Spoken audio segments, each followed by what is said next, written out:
Hello, and welcome to Modern Mondays here at Guardian Games in Portland, Oregon. We're Portland Paper. I'm Travis Cooper hanging out with, Urchin Collie, welcome back. and we're also maybe hanging out with someone else. Are we?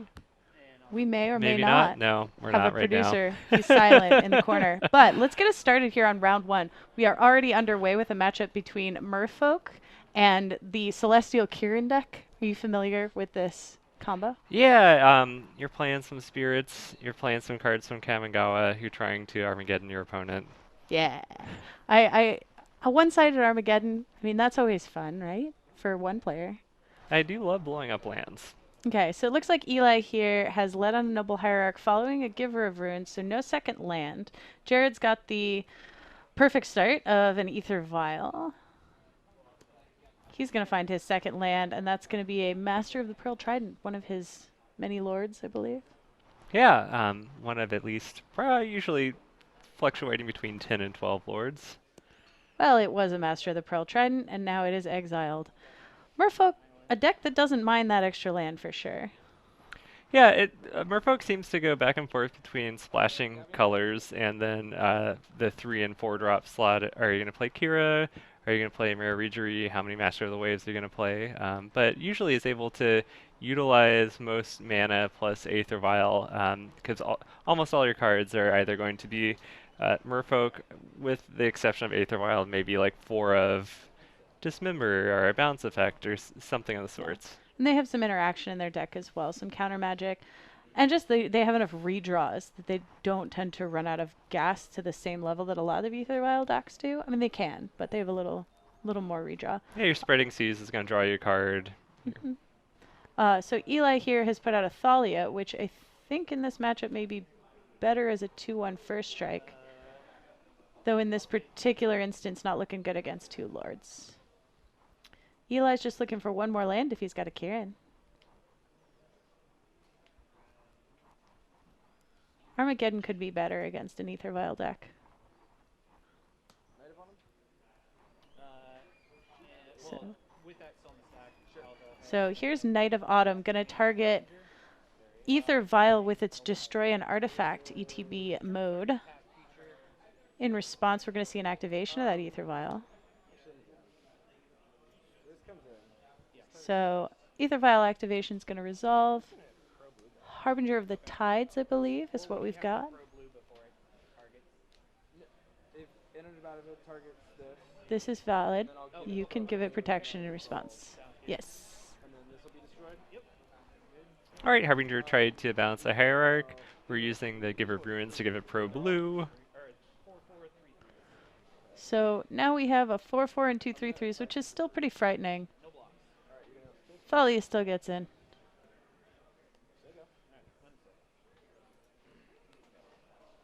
Yeah, interesting. Not sure why Thalia got in there. Yeah, Jared could have blocked with a 4/4. Yeah, the giver only gives the... Unless the attempt to bounce was on the Thalia.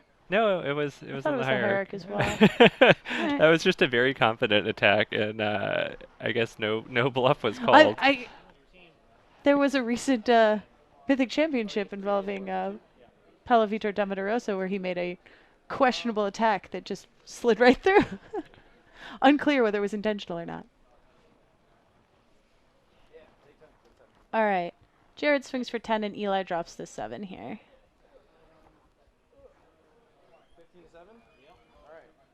Frightening Fish Assault. So now, even if we get to Geddon, which is looking unlikely, we still have to deal with the 10 power on the board.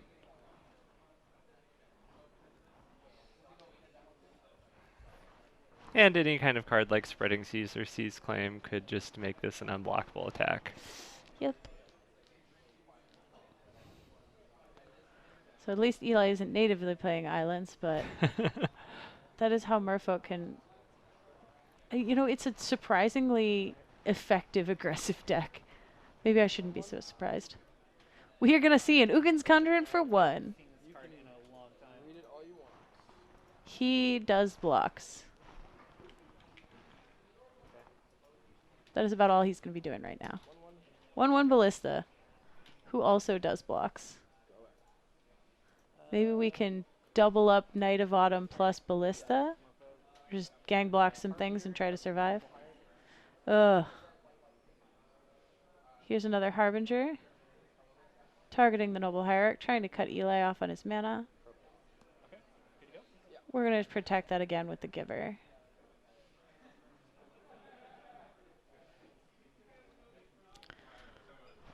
Curious why we weren't just trying to bounce the Giver here, but... There's always that... The annoying part about Giver is always that you have to kill it first, but bouncing is... Yeah, you know, if you bounce the Giver, you reset the Giver, I'm not sure you're going to really get much more out of it because you're trying to set Eli back on mana mostly. Oh, he got in with the Thalia because of the Exalted trigger, that's why. Yeah, but we had the still had a 4/4. 4/4 out, so... Yep. Hey, welcome German Gary Oak. It is good to see you again.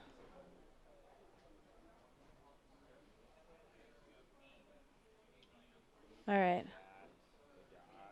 Math is for Eli. I do like being in the position where you feel pretty safe, just being like, everything, you figure it out. I think this is going to work out for me.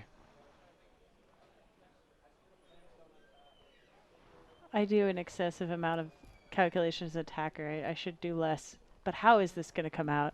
And more, I don't know, it's bad for you. That's what I'm afraid of, you know? You're just, I think this gets you, and you're like, oh, you're not dead. That's awkward. Yeah, we're just gonna block like that, and I guess we'll just So we're going to see, ping you for one. we're going to see chump blocks on everything except the Master of Waves, and a ping to the head with the Ballista. Not sure if there could have been... Everything was so pumped up by Lords that I doubt one Ballista counter was going to do much. Yeah, and I think players need to update their life totals, but it doesn't matter because there's a concession. Yeah, that did not go the way that Eli wanted. Not curving out plus not really putting together his combo. This may be tough for Eli just from the existence of Ether Vial and how quickly Jared gets on board. I wonder if he has some sweepers or better removal. Let's take a look at some sideboards. What do we got? Available for Eli, we have 2 Pithing Needle, 3 Hushbringer, 1 Gaddock Teague, 1 Giant Killer, 1 Burrington Forge Tender, 2 Collector Roof, 3 Leyline of Sanctuary, and 2 Rest in Peace. Does Giant Killer kill on CMC or is it power? I think it's power 4 or greater. Let's pull that one up. Chop down. You gotta chop them down. Yeah, power 4 or greater is chop down. And it's tap any creature. I don't mind that here. If you get Yeah, like it seems alright. It seems okay. I mean, at the very least, it's a tapper. I'm not really here for Gaddock Teague. Do you think they have enough ETB abilities for Hushbringer? I'm not sure. We didn't have the redraws. Not really. Yeah, I don't know. None of that seems, except for Giant Killer, there's nothing I'm super interested in bringing in unless you have some like really atrocious cards that you want to take out. So Jared just gave us a heads up on what he was bringing in. He did bring in 2 of his Echoing Truth. The other options available for him were 3 Relic of Progenitus, 2 Negate, 2 Disdainful Stroke, 1 Hercule's Recall, 1 Deprive, 1 Ceremonious Rejection, and 1 Damping Sphere. I feel like if you're playing Merfolk, you're always playing some number of bounce effects. Yeah. And they're generally just safe to bring in if you don't know exactly what your opponent's doing, because it's at least going to be able to buy you some time, and that's kind of what you're in the deal with playing this tempo deck. Absolutely. Oh. Eli showing us... I keep looking at the sideboard pictures and missing the sideboard help. Thanks, guys. Yeah, it seemed like 4 or 5 cards boarded in there. Yeah, there were some Ranger Captain of Eos, which is apparently in the main.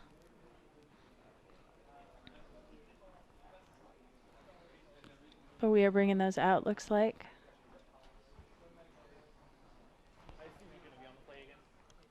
I really want to see this happen. I admit to grabbing this table specifically just because I wanted to see some Kiringeddon. Uh, Okay, because, you know, if I didn't account for it, I'm probably excited to play again. Right? All right. so do you want to explain the combo, and then maybe we can pull up the cards? That's right. So just- I realized we missed that part. Celestial Kirin is a special little dude from Kamigawa block. He's a 3/3 flyer for I believe 2 white, and it has the triggered ability whenever a spirit I believe comes into play under your control. you destroy all permanents with that spell's, or whenever you play a spirit or arcane spell, destroy all permanents with that spell's converted mana cost. So what's this is going to pair with in this particular deck is Ugin's Conjurant, which is the, I believe, Modern Horizons X creature. Changeling. It's a it's not a It's changeling. I not a think it's just a changeling? spirit. Oh no, this is War of the Spark. Oh crap, I can't remember. Um, I believe it's just a spirit, and it comes into play with X +1/+1 counters. Oh, it's a monk too. Oh my apologies, a spirit monk. It's got the phantom ability, like the old Phantom Centaur, and it is War of the Spark. My bad. But the key to the combo is that Celestial Kirin doesn't say non-land permanent, so if you just cast your Ugin's Conjurant for 0, you get to Armageddon.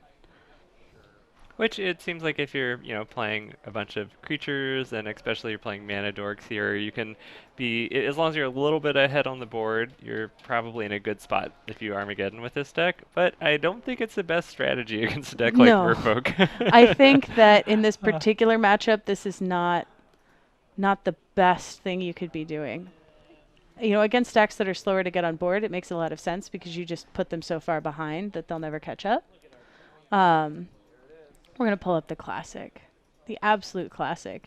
Unfortunately, no flavor here. Gotta Love it. You love it. So we've got Giver, Follow, Collector, Oof, which is going to stop that turn 1 Ether Vial from Jared here. Which is Curious, because I feel like that's the only thing that Jared's really bringing in that's an artifact that's going to have an activated ability. It's a real maybe if you have bad enough cards, it's all right, because at least it's a bear. I can absolutely see it as a board in if you think your main deck cards are worse, but probably not more than that. It does mean more relative to Eli's specific strategy, because if he can quickly Armageddon, then the Ether Vial, it cuts off Jared's route to putting creatures into play. That makes a lot of sense. If you're still if post board you're on the strategy of Armageddon has to be good, then Collector Oof makes sense as a card to bring in. We could see the Armageddon next turn, so if Jared doesn't play anything, Eli's sitting there with a 3/3. 3/3 that can be pro blue. Yeah. So, honestly, the Oof here means that if Eli is able to resolve the Kirin and cast the Conjurant, I want to see it. does Kirin play any Can we do removal it? outside of paths? I don't think they do. We didn't see it in the sideboard, and I wouldn't imagine they're in for sweepers. Here we go. Let's do it. We're doing it. What the? Love the table mic. Gonna have to read that one. Should have been suspicious when he Ranger Captain up that Ugin's Conjurant. Ooh. Yeah, it's nice to have a 3/3 tutor. We gotta see it. I wonder if Jared's he's holding Force of Negation. Yeah, and it's even a cast trigger too, so. Yep. But he couldn't force the Kirin even. Nope. Okay, so if you stay ahead on board, I guess this works. Yeah, you get to keep that. He's had enough. All right, for all our talking down of Collector Oof. Yeah, I mean, it seems like if your game plan is this has to be good enough, Yeah. that's a fine card to bring in. On the draw, I think that's going to be a bit of a stretch to be good enough. Your creatures are a little bit mopier. Yeah. Eli's creatures are designed to just be like really efficient and aggressive. Jared's are, and Eli's creatures are designed they're a little bit slower playing mana dorks. You're playing like a 3/3 for 3. So if each player is playing on curve, I think that's problematic for Eli. I'm a little concerned with him getting away from the Armageddon plan just because I think his creatures are fundamentally worse and that he's just going to get aggroed out.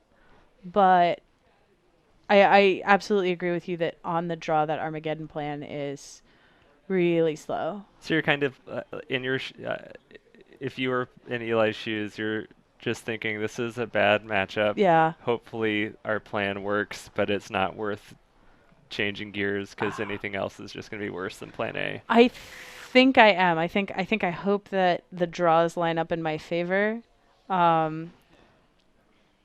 I don't think his sideboard is giving a lot of. No, that sideboard's designed to beat a lot of other things, Yeah. but not other aggressive creature decks.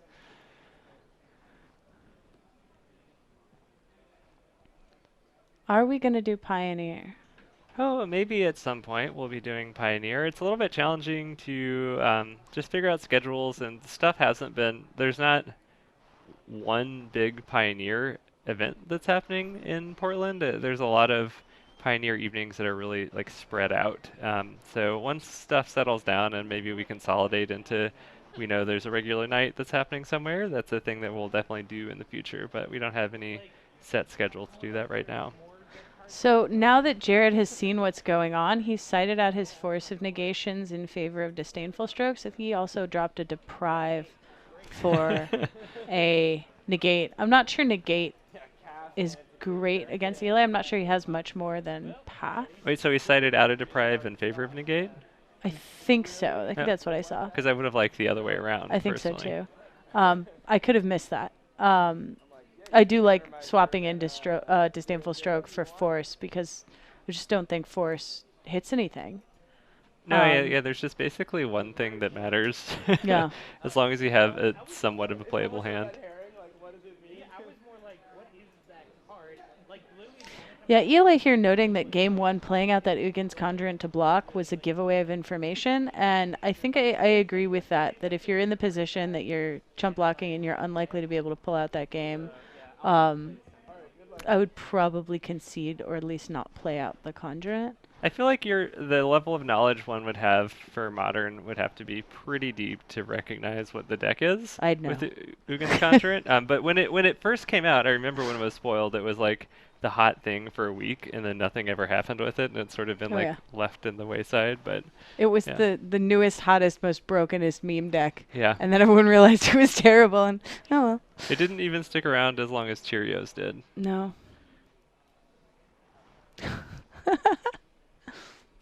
I'm seeing some Pioneers Cheerios list, and I'm just going. I know that I've worked with paradoxical outcome, but when you're really literally playing blank cards. Nice bone saw. Exactly. Kite sail.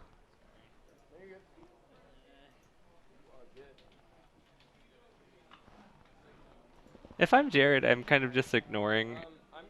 I'm not going to mulligan for interaction. I'm just going to, as long as I have a reasonably aggressive hand, I'm keeping it. Yeah, if I have lands and creatures, we're going. Oh yeah, baby. Check that bone saw. What are the other ones? Swan to Vertebrae 0. And not a ton Is bone saw in Pioneer? Yeah, I think bone saw was printed a couple standards We're good. ago. We can play it.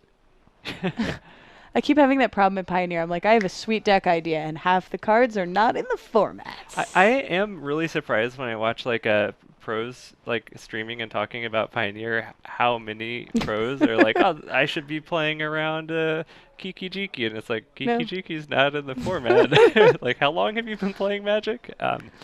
Yeah. It happens a lot. Sets aren't everyone's strong point, but.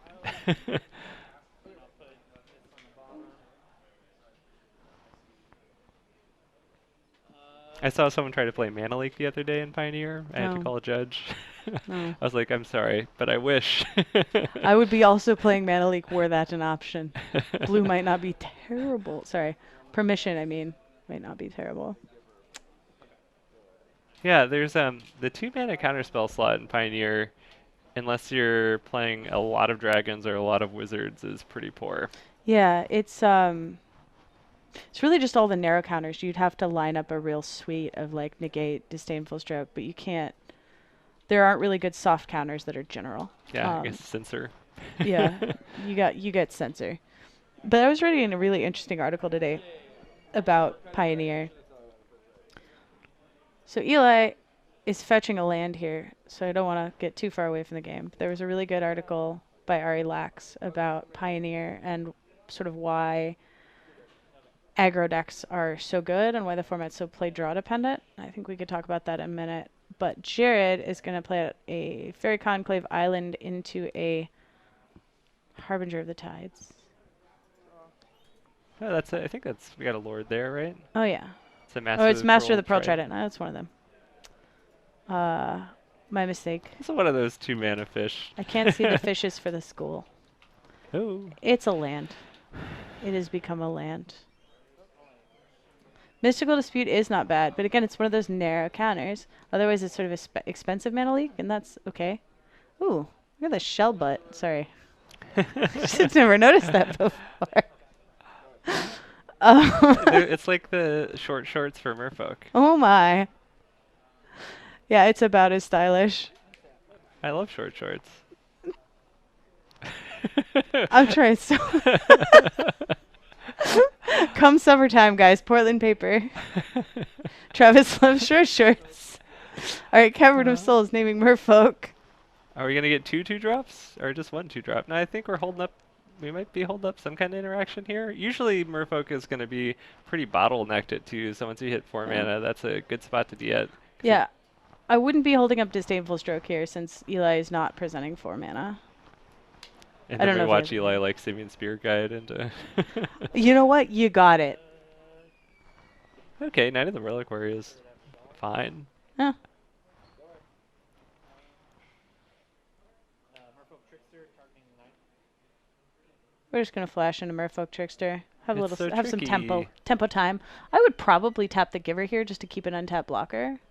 Maybe. Yeah. We're gonna do Pro Blue. We're gonna stop that. No tricks for you.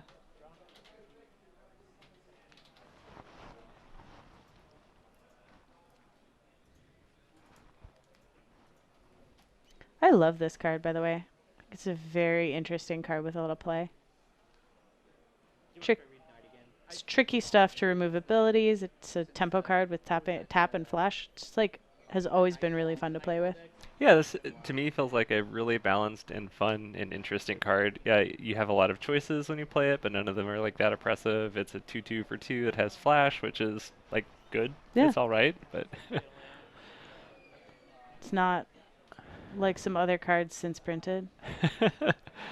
yes, that's the end of the golden age of play design is Dominaria. It was a good set.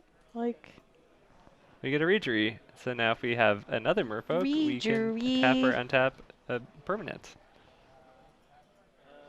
attacks and blocks. Getting in for 4 here for Jared. Oof. Now we did see a couple utility lands in Eli's deck. I'm curious if there's any other kind of combo here. Like, are we playing are we gonna have the potential for a retreat combo? That would be kind of cool. Maybe. I wonder if the Knight of the Reliquary is more of sort of a value, turn into a little bit of a value in town deck. Though he's gonna have trouble getting bigger than those 4/4s. 3/3s and 4/4s. All right. Temple Garden tapped. Hushbringer. So he did decide to bring in the Hushbringer. So that's going to actually stop the Reejereys untappability, I do believe. Its creatures entering the battlefield don't cause abilities to trigger. Yeah. So there will be no attacksies, blocksies. It's It has flying. It has lifelink. look at that tomato. It's it's very Rocky Horror Picture Show. Like I can't not. This is just oh boy, Okay, that's a judge silver- call over there. That's an what do we got? ability that What do we- happened when it entered Oh, the you're right. battlefield. I'm gonna go grab that. Yep.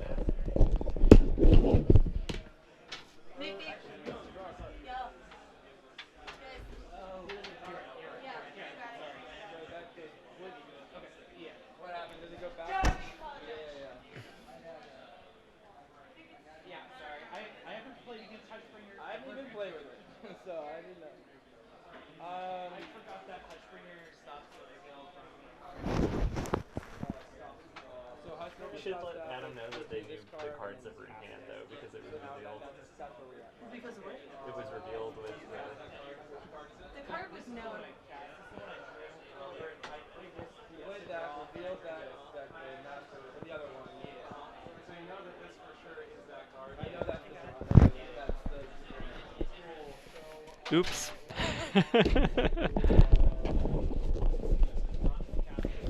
Permanents that have static abilities that affect the rules of the game are always problematic, especially when it involves drawing cards or not drawing cards. That's a fact. There are many static abilities that menace the format. I am someone that plays Narset in Modern, and when that card first came out, boy, I forgot. I mean, it's a thing where you recognize it's really good and your Yeah. opponents can't draw more than one card, but then Just- they go to draw it and you forget to stop them, and then it gets awkward. I've been even worse. I cannot for the life of me stop discarding cards with my own Tameo in play. Like Thoughtseize you and you're like, what do you want? Like uh, wah wah. I'm pretty bad at this game, turns out. That's unfortunate because I would tap differently otherwise. Oof. That's alright. I think you have a commanding board position here, Jared. We're not too worried about how you tapped, I don't think.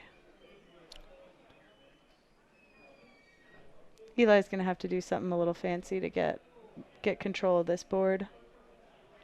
So if for Eli, you can always block with the Knight, which is currently a 3/3. Tap it to sack the plains. Go get a fetch land. Fetch. So then it would be a 3/4 A 5. 5/5. So you can block one thing. You can block a lord profitably that way. Nothing else is going to be able to profitably block. You take. Okay, that'll help. I think there's even another path left over in Eli's hand. Okay, this isn't bad then, because then. Okay, we're not gonna.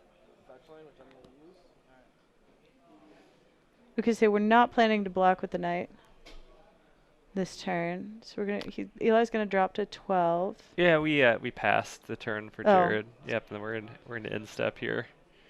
I was thrown by hopping out about the card draw trigger. Untap. Drop turn. Yeah, I feel like chalice checks are kind of different than you can't like check this state of the game, but chalice checks always do that. That's like just good Magic gameplay. I don't chalice check except when for a while I was accidentally chalice checking because I didn't I had like lapsed and thought that multi kicker up the CMC of the spell, so I was just like I was constantly like play this and they're like yeah sure like I accidental chalice check got away with it every time, total confidence. Yeah, I feel like I usually try to be a really good sport when I'm chalice checking because it's like the point where I'm like, I have to cast a spell for another reason, like I need it in my graveyard Yeah. or it triggers something, but I'll usually cast a spell, like put it next to the chalice and be like, cast this. Does it resolve? And at that point, if it resolves, that's on them. Go ahead. All right. And The old activate ether vial. Pause. All right, so we're gonna get a lord in here and then get the master. And I know that Our I'm pretty lord sure, and master of the Pearl Trident. Oh, I thought we had a master of waves in hand for Jared. Are we I'm just not playing sure. really conservatively here? I'm not sure that. Are we waiting for the spreading seas to? I feel like I just would want to get the tokens right now. Yeah. Oh, Hushbringer. Oh, Hushbringer there you go. would not allow for that play. Yeah, Well then, Hushbringer. Look at there we go. Torpor Orb See, against you know, Merfolk. static abilities. that. Wow. Whoever remembers those. I feel like honestly, everything would be healthier if you just static abilities were just ignored if you didn't remember them completely. No error. Oh, here's Fairy Conclave. It's not a merfolk, it's a fairy. Uh-uh. It flies and it can block Hushbringer. Uh-oh. Do it. Uh-oh. We've got some 5/5s coming in. We want to kill that Hushbringer and make a lot of tokens. Old school. So pretty. I've always loved the art on this. It's a little silly, but. All right. You let your opponent go pro colorless. Yeah, we're gonna. Given the Oh. level of enforcement we're at, I would do the same thing. I would But say okay, go to yeah. damage is what I would do. Oh, you're hardcore. I'd be like, I understand that you meant to tap the giver to do the thing that did the thing. You got it, buddy. Yeah, but so Pithing needle. for me in a situation like this, like regular REL, you cannot miss triggers and stuff, but you're allowed to make mistakes. Oh, And sure. I mean, if I'll let my opponents make a mistake like that for sure. That's fair. Oh, yeah, I respect that. I don't think it's what I'd do, but because I'm a filthy casual. But it's absolutely within the Uh, rules and fair enough. yeah, I feel like it's a more profound learning experience to emphasize read your opponent's cards. Okay, that's Um, true. if they actually do something like that and then they're punished for it, but. That's true. Really, I don't do. Yeah, I don't hold myself to the same standard. I look at it and I was like, I meant to. Oh well. Um, okay. So we've got a ranger captain as a fair 3/3. We've got a pithing needle. I missed the name. We accurately identified that it wasn't going to stop Master of Waves, and Eli gets there on the backs of those Knights of the Reliquary, which are going to be able to get in pro blue Yeah, from the Giver of Runes. it felt like it'd be interesting to go back and rewatch that game a little bit. It felt like if Jared was maybe a little bit more aggressive in attacking earlier in the game, he would have forced some trades. Jared played really conservatively, and then Eli was able just to power up the knights and just start Yeah. swinging. Yeah, I do think that the Merfolk's advantage here is all about pushing very quickly. Because it's just a static ability. But I do like that Merfolk has seen a bit of a resurgence lately. I think that is kind of due to all the Urza decks being a Yeah. pretty like prevalent force in Modern, and Merfolk has a lot of tools to beat the Urza decks. My goodness, having played that matchup in a lot of variations, it's really miserable how much you just die. It's just you just die before you can do anything. Yeah, and I feel like also it's pretty decent against Amulet, depending on what you draw. Just having aggressive start and then being able to like tap or bounce down a Titan for a turn is good. Eh,